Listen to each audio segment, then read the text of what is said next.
Sketsanya Bu Engge, aku tahu tadi masnya kayaknya ngajak pulang tapi punya entar dulu gitu anjir. Saya tahu nggih.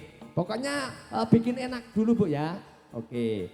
Di table 1 2 3 4 5 10 20 monggo semuanya dipun sketsaken anggenipun sambil nggahan. Wonten spesial. Nggih. Buat yang tadi sudah memberi DP. Nggih, tinggal dibayar cicilannya. 10 kali angsuran. Oke. Mendapatkan Mas Blangkone nopo selope. Sopo wae Mas, Mbak aku tak donone kabeh. Ikhlas lahir batin nggih. Oke. Lir gumanti alon-alon waton kelakon Dik Dwi.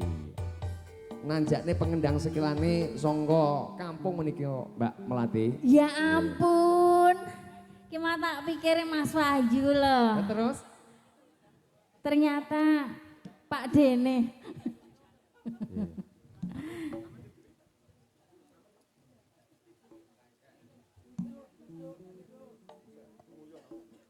Oke, masih kembali bareng kali Semar Mulyo.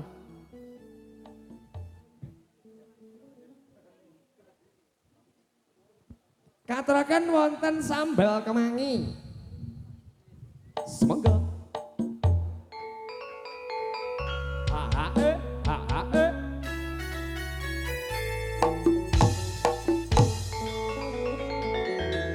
Monggo Bu, peksa mriki Bu. Napa kula sampeyan mriku?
nggih, terima kasih matur Mbak nuwun Mbak Melati Rinonce.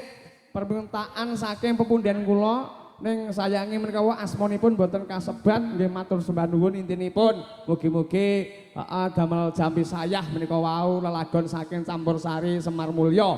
Ugi tansih wonten pamundhut menika wau nggih wonten Gubuk Asmara. Dan yang dari Tangerang Masku tadi fans dia dari Semar Mulya sembah nuwun nanti lagune ada Kacu Kuning.